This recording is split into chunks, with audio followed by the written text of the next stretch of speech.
కానీ అంబ ఒప్పుకోలేదు.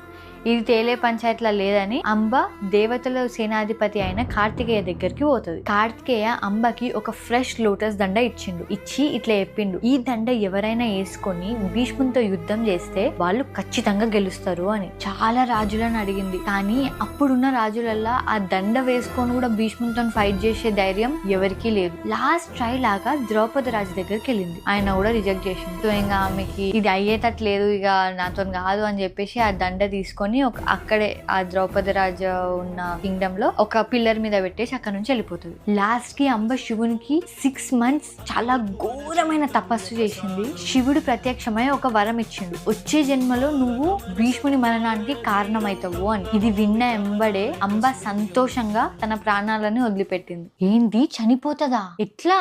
అగ్ని ప్రవేశం చేసింది.